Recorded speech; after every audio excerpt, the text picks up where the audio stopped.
Bienvenidos una vez más a su programa Visión RDN, con la conducción de Ariel Lara, bajo la producción de Josefa Díaz, hoy con un contenido cotidiano. Quiero que se suscriban a nuestra red social de YouTube, Visión RDN, activen la campanita. Señores, a petición, hoy tenemos un analista político internacional de alto nivel que ha trabajado incluso con cadenas internacionales, por citar la cadena de Rusia, la principal, Rusia TV, y es el amigo Dani Shao. ¿Cómo está, Dani? Buenos días, Ariel. Buenos días, RDN. Gracias por la invitación. Sí, Dani, yo quiero empezar con unos temas. ¿Cómo tú ves la panorámica de la actual situación de ese conflicto bélico que se ha desarrollado entre Rusia y Ucrania? Creo que es importante, primeramente, reconocer que esa guerra, desde el comienzo, ha sido una guerra de la OTAN, de los Estados Unidos y su brazo militar europeo, el OTAN, contra Rusia. Esa guerra no comenzó en febrero de este año. Esa guerra comenzó en el minuto que la Unión Soviética se cayó en 1991. Esa guerra seguía con la intención de imponer un cerco hacia Rusia. La OTAN ha establecido bases militares a partir del 99 en Latvia, en Estonia, en Lituania, y después pusieron bases militares en lo que fue Yugoslavia, en Kosovo, siempre acercándose más y más a Rusia. Entonces, bueno, Rusia había dicho desde el golpe de Estado contra Kiev, contra Ucrania, en 2014, Putin y el liderazgo ruso ha dicho que ellos tienen el derecho de defender sus fronteras. Entonces, yo creo que hay un doble discurso aquí, porque los gringos siempre se pintan de víctimas, que Ucrania es la víctima. Pero los gringos, el OTAN, utilizaron a Ucrania, pusieron a Ucrania para jugar ese papel de llevar a cabo una guerra subsidiaria para desangrar a Rusia económicamente, para aislarlo diplomáticamente y para seguir con ese circo militar. Y bueno, Rusia tuvo que responder para defender sus propios intereses. Imagínense, si los rusos fueron a ocupar a Alaska o a Canadá o a Hawái o a Puerto Rico, bueno, los gringos estuvieron a riscos, estuvieron enfogonados, estuvieron defendiendo sus fronteras. Entonces yo creo que para comenzar hay que definir quién es el principal violador de la soberanía rusa, utilizando entonces el pueblo ucraniano, que es que más ha sufrido en esa guerra subsidiaria entre el pueblo ruso y el pueblo gringo. Cuántas familias ucranianas inocentes atrapados ahí, y bueno, otras familias no tan inocentes, porque hay especialmente en Kiev, hay unos sentimientos muy antirrusos que se han intensificado por razones obvias desde febrero. Sí, yo te quiero hacer una pregunta.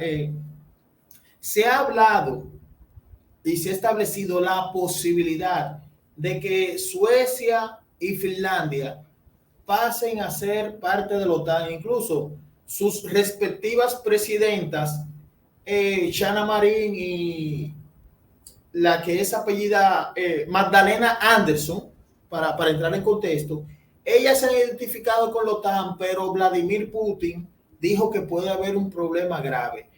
La entrada, en un hipotético caso, una posible entrada de Finlandia y Suecia a la OTAN desencadenaría más problemas allá. Seguro que sí, porque los rusos tienen el derecho de ver eso como otra amenaza contra su soberanía nacional. Lo que los rusos quieren establecer son fronteras más extendidas para que no se sienten bajo amenazas. Igual cuando los nazis, eso es una gran parte de la historia que ha sido olvidado, y yo diría olvidado selectivamente, oportunísticamente. Fueron los soviéticos, fueron los rusos que ganaron a Hitler, que derrocaron a los nazis.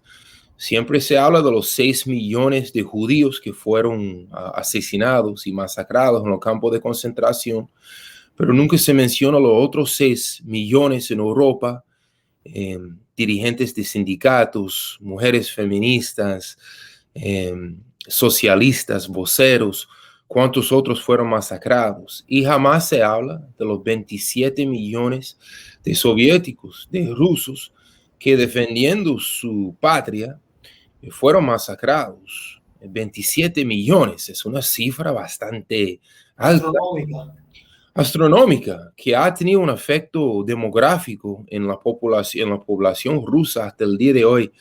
Entonces no se ha hablado de los verdaderos héroes antinazis rusos y soviéticos que derrocaron a esa máquina que se creía invencible en 1941 en las batallas de Stalingrado y sí, todo eso. Bueno, los rusos están diciendo casi un siglo después, no nos siguen amenazando con su guerra nuclear. Nosotros tenemos el derecho de existir.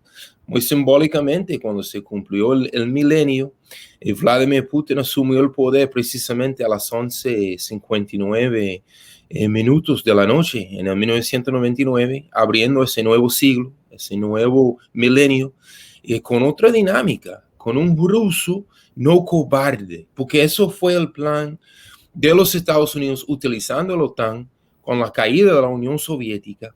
Ellos dijeron, bueno, ya no hay un mundo bipolar o multipolar, ya nosotros dominamos todo.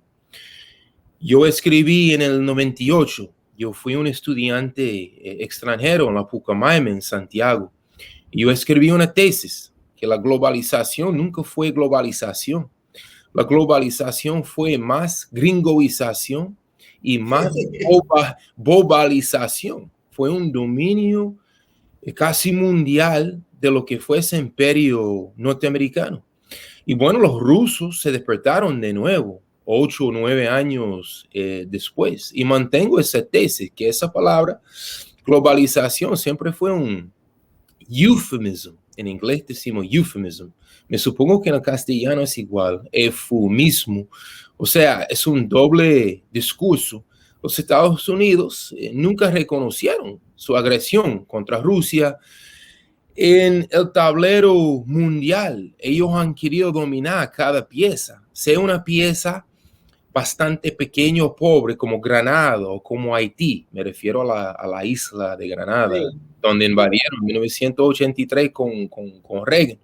O si estamos hablando de una pieza del tablero político mediano, como tal vez un Irán, se podría decir que es de tamaño mediano, y han querido dominar también las grandes piezas, como Venezuela, como Rusia, como el Cono Sur. Entonces yo quiero por ahí arrancar. ¿Quién es el principal agresor en esa guerra? No es una guerra ucraniana, es rusa, como Fox y CNN y toda la prensa mainstream de las grandes corporaciones lo quiere describir. Es una guerra de la OTAN y de los Estados Unidos contra la soberanía rusa, aprovechando de una forma muy oportunista Ucrania. Después de ese planteamiento que tú haces, yo te quiero preguntar lo siguiente, porque en las entrevistas me gusta coger con pinza los pedazos más interesantes. Tú hablabas de la Segunda Guerra Mundial, cuando existía la bipolaridad del mundo entre Estados Unidos y Rusia. Rusia era dirigido por Joseph Stalin. Joseph Stalin, que tenía el puño de acero, era un presidente que era difícil de manipular. Luego venimos al 91, cae el muro de Berlín, entra Boris Yeltsin. Ahora la pregunta va por lo siguiente. La Federación Rusa, encabezada por Vladimir Putin, lleva el mismo poder que una vez llevó Stalin ante el imperio de la OTAN? Es una muy buena pregunta. Yo creo que hay que profundizar el estudio de la historia de la Unión Soviética, de la Revolución Soviética de octubre de 1917 en mi país, aquí en la ciudad de Nueva York y a nivel nacional. Nunca se ha profundizado esa verdadera historia, porque aquí la religión no oficial es el antisocialismo, es el anticomunismo. En aquellos años era una ideología muy anti-Unión Soviética. Y dentro de esa guerra ideológica, lo que se llamaba, yo creo que mal nombrado, la Guerra Fría. Discúlpeme, hay una alarma que tengo que Sí, apagar. sí, claro. Estamos en vivo con Daniel Chao. Él está tomando una llamada. Tenemos que aprovechar este análisis. Discúlpeme. Aquí lo tenemos de nuevo. Entonces, con esa caída de la Unión Soviética, los gringos se sintieron ya libres de ocupar donde quieran el mundo y de largar sus bombas, bombardear donde ellos querían. Eso fue la primera guerra en Irak de 1991. Si hubiera estado la Unión Soviética, si hubiéramos tenido ese mundo bipolar, multipolar de aquellos años, que es un mundo que se está emergiendo de nuevo. Ya no vamos a estar hablando dentro de unos años de un mundo unipolar, de la hegemonía gringo por la primera vez en nuestras vidas. Bueno, desde la Guerra Fría, mal llamada, que voy a explicar eso también, porque nunca fue una guerra fría. Siempre fue varios campos, varios polos, dos polos en el mundo. Y si nosotros estudiamos la historia reciente de África, de Nicaragua, de Centroamérica, de Vietnam, los soviéticos siempre estaban en contra de esos intereses gringos. Brindaron grandes ayudas a los movimientos de liberación en Mozambique, en Angola, con los sandinistas en Nicaragua, por supuesto, en Cuba. Entonces, para mí nunca fue una guerra fría, fue una guerra bastante caliente, donde los gringos buscaban sus intereses donde quiera, pero no tenían terreno abierto porque había esa gran eminencia, había esa gran contrapartida soviética. Creo que eso sí se está emergiendo de una forma u otra de nuevo, porque eso fue la decisión de Putin en febrero de este año, de decir hasta aquí ustedes llegaron, no nos van a seguir imponiendo, no nos van a convertir en la colonia de Boris Yeltsin, porque eso fue la visión del imperio a partir de 1991, que la Unión Soviética, la Federación Rusa, ellos iban dominando cada territorio, Kazajstán y Uzbekistán y todos los países vecinos de Rusia, que formaba el país más grande del mundo, la Unión Soviética, y Rusia sigue siendo el país geográficamente hablando más grande. Eso fue su plan, pero con Putin encontraron un rival bastante fuerte y no han podido dominar a Rusia y convertirlo en una colonia, como en los años 90. Boris Yeltsin, eso fue su papel histórico, como un lacayo que dejaba el capital extranjero, principalmente gringo, pero también de los países de la Unión Europea, penetrar a Rusia, los grandes mercados, los grandes recursos naturales. Entonces se trata de eso. Ellos no critican a Putin por otra razón que él no sea un títere de ellos. No han podido dominarlo. Entonces ellos no pueden decir eso públicamente. Entonces se esconden atrás de su discurso de intereses humanitarios, intereses liberales. Por eso es que odian a Putin. Pues ellos no pueden manipular y controlar a Putin como lo hicieron con Boris Yeltsin. Entonces creo que hasta ahí la metáfora, la comparación con Joseph Stalin nos sirve un poco, pero había que profundizar un poco más con el liderazgo de Stalin en otro momento. Sí, no, claro. Y cuando vengas al país, ese tema lo tocaremos en exclusiva. Si Dios quiere, cuando venga al país, vamos a hacer un tema largo de ese que es muy interesante. Pero siguiendo en el mismo contexto, Dani, también me llama la atención algo. Putin dice cuidado a Suecia y a Finlandia con adherirse a la OTAN. El artículo 5 de la OTAN dice claramente que si una nación pertenece a ese grupo, a la Organización de Tratados de Países del Atlántico Norte, que es la OTAN, si un país de esto es atacado, la OTAN automáticamente entra. Si pasara esto, de que Suecia y Finlandia ya se van para la OTAN y Putin hace un ataque, entonces eso desencadenaría algo grave en el mundo. Sí, podría ser otro momento igual que febrero, donde los rusos se ven contra la espada y la pared y la cruz y entienden que ellos se tienen que defender y que si ellos no se paran, ellos van a estar de nuevo tragados por esos intereses extranjeros. Entonces, estamos viviendo momentos muy delicados, muy frágiles. Ya muchos se han hablado de un posible holocausto nuclear. Imagínense, eso asusta. Estamos hablando de los dos poderes nucleares más fuertes. Nadie quiere eso. Y yo creo que eso es otro punto importante. Los gringos han querido convencer a la India, a Indonesia, a los países africanos, a los países latinoamericanos, que ellos son la víctima, que ellos representan como siempre el bien, y los rusos representan el mal, y los chinos representan el mal, pero el mundo es mucho más complicado que eso. Y no han podido convencer a los países del mundo que los ucranianos son las víctimas simplemente, porque es mucho más que eso. Porque cuando hablamos de Ucrania, estamos hablando de un país gigantesco, de grandes recursos, con una gran población rusa, que su primer idioma es ruso, que ellos se sienten afinidad histórica con Rusia, específicamente en Lugansk, en Donetsk, en esas provincias rebeldes, provincias cimarronas, se podría decir, que han tenido referéndums y han votado para volver a ser parte de Rusia. Entonces estamos hablando de un país bien dividido. Entonces cada vez que ellos llevan a cabo su sabotaje, su guerra de guerrillas, es una guerra híbrida. Y no estoy diciendo que los ucranianos no tienen derecho de reclamar, ellos tienen el derecho de existir.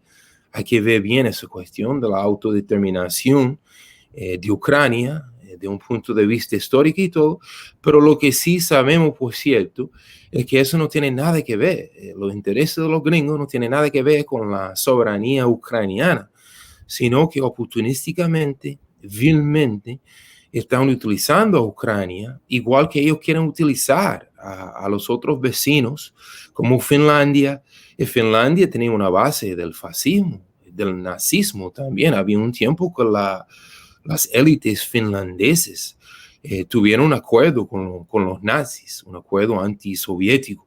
Entonces hay que profundizar todo ese entendimiento de esos acuerdos. Hoy entonces lo considero muy peligroso que Finlandia, que Suiza, que esos países se quieren incorporar a la OTAN. Eso va a decir más guerra, más amenazas, más confusión.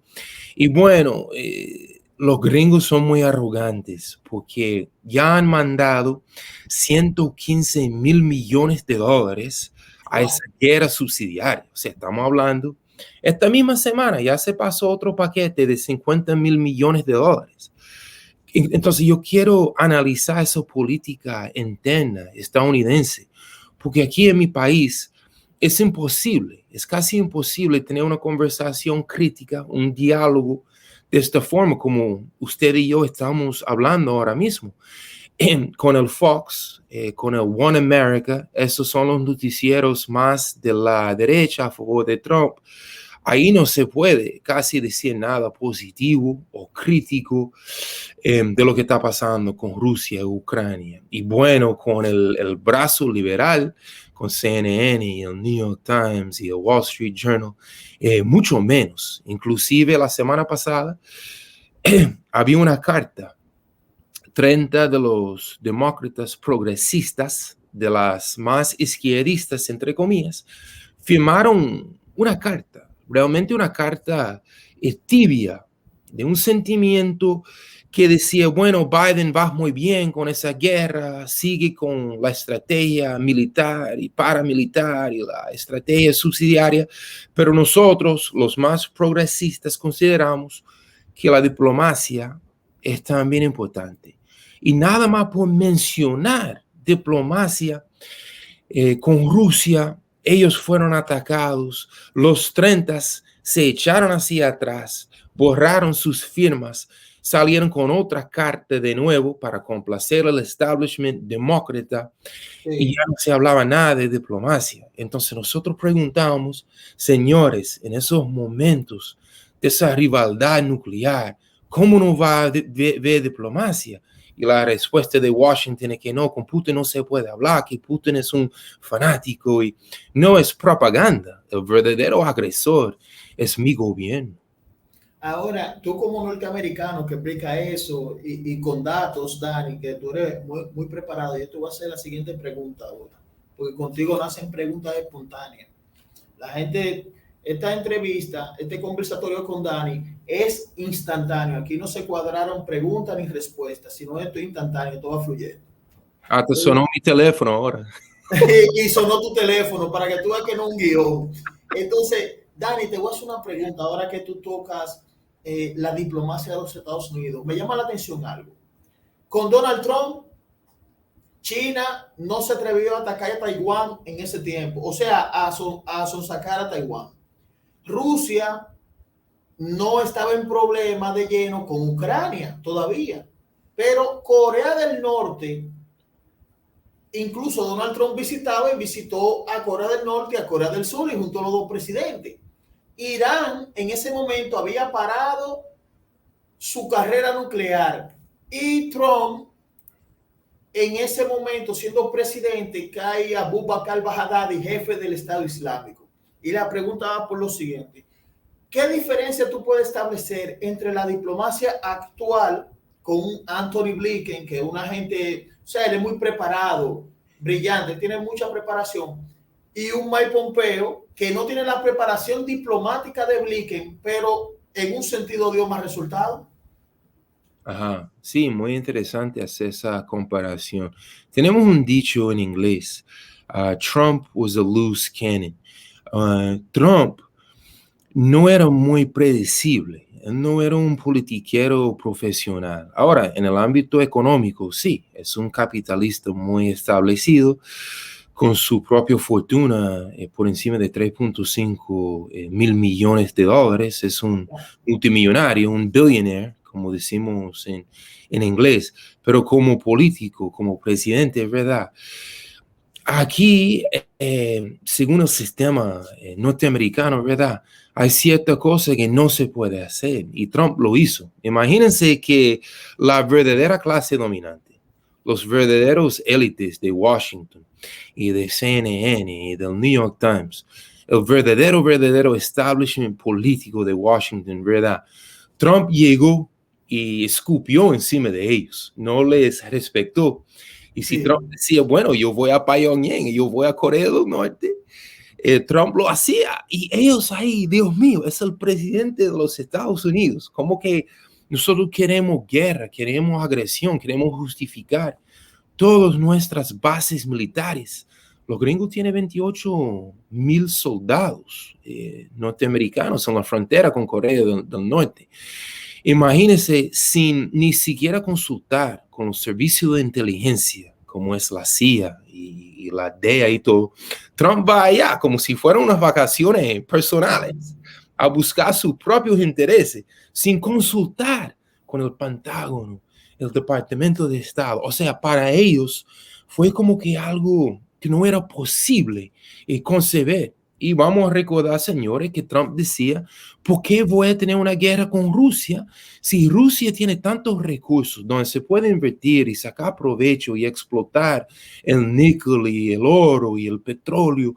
¿Por qué van a buscar más sanciones? Y Trump fue allá y tuvo su propia estrategia. Esas fueron las acciones que la verdadera clase dominante gringa de Washington jamás podría olvidar o perdonar con Trump. Porque Trump no es un Joe Biden que ellos tienen como un títere, que ellos pueden medir sus acciones. Porque con Biden, tú tienes tu discurso y Biden va por ahí mismo. Muchas veces yo creo que Biden ni es muy consciente de sus propias palabras y acciones. Es un señor que no tiene el manejo 100% de la razón. Ahora, Trump y John Bolton escribía eso en su libro. John Bolton publicó hace 2 años ese libro desde adentro de la Casa Blanca, todas las reuniones. Él fue el consejero de Trump con respecto a América Latina y el mundo. Y Trump hasta dijo, yo voy para Caracas, me voy a sentar con Nicolás Maduro y con sus generales, con esos bigotes finos, porque Trump habla de esa forma. Trump es muy popular, es muy suelto. Él no llega con su cubata a hablar como un politiquero profesional, ¿verdad?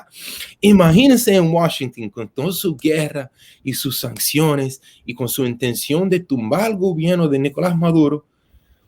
Ahí sale Trump hablando que yo voy para Caracas ahora. O sea, ellos no sabían qué hacer con Trump.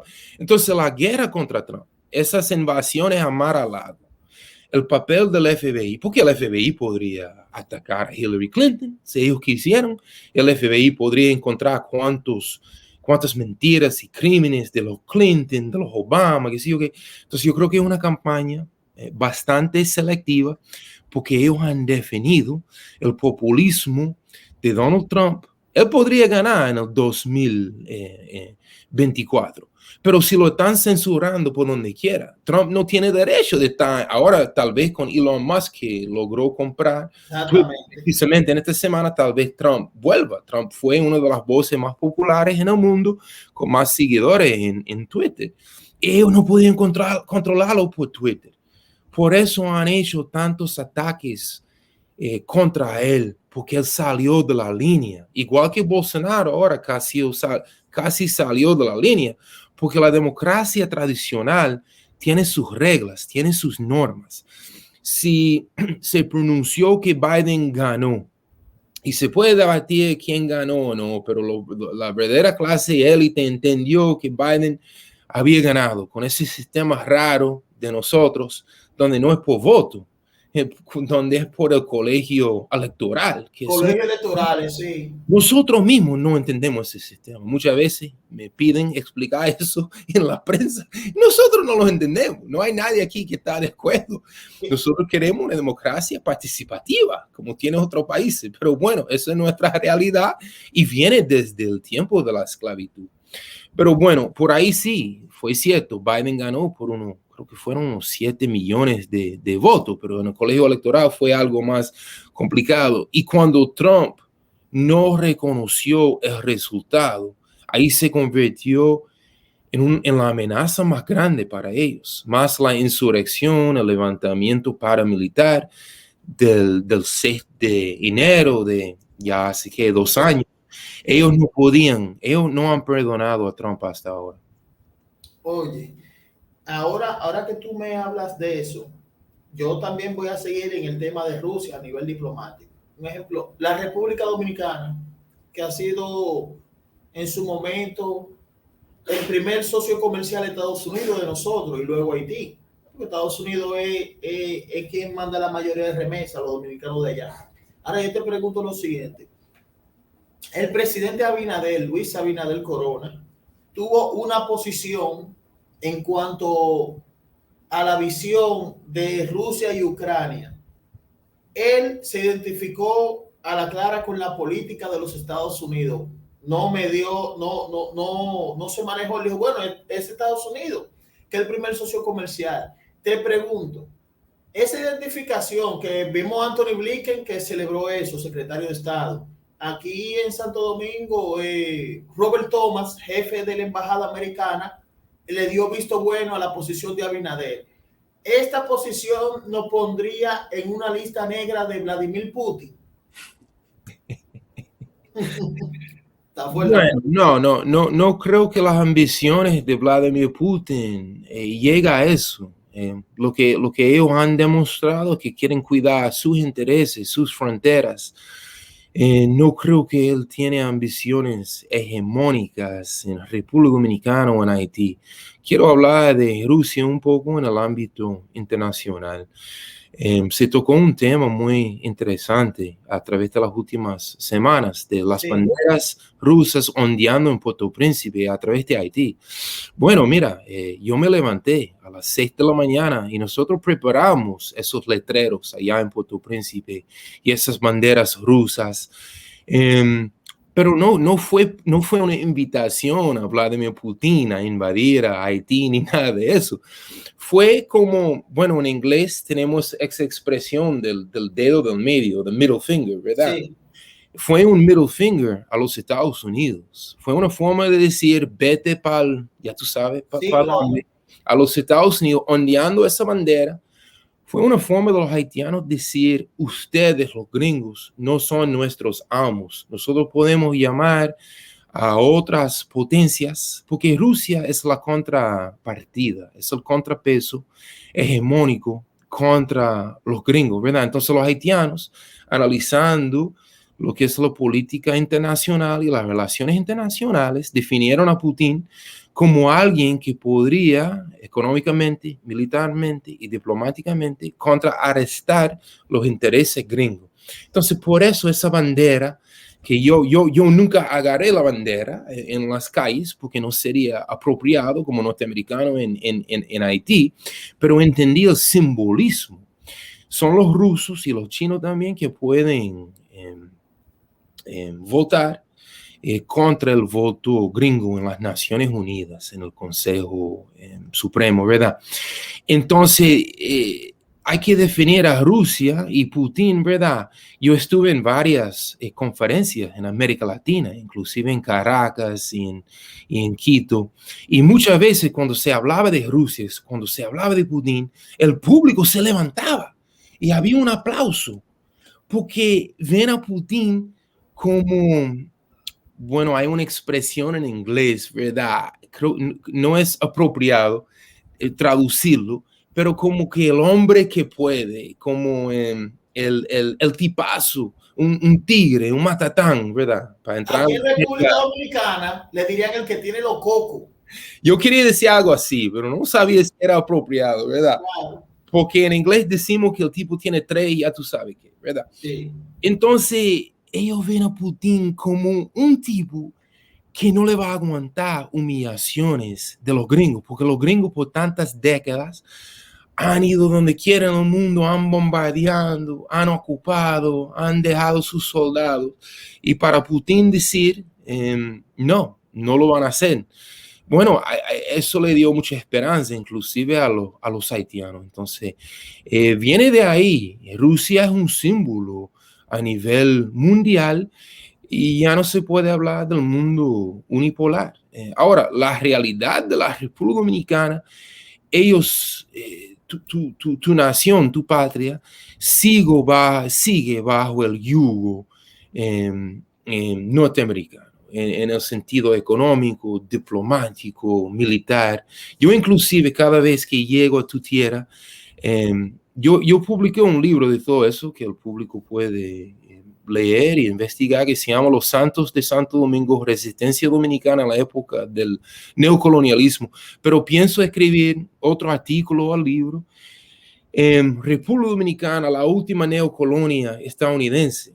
Precisamente por eso, porque históricamente República Dominicana ha sido el patio trasero de los Estados Unidos. De ahí no se mueve, aunque el mundo cada día tenga más relaciones económicas entre China y Irán y Venezuela y el campo bolivariano y hay un nuevo mundo, ya no se puede hablar de que va a haber un nuevo mundo. Ya la época unilateral ya se acabó.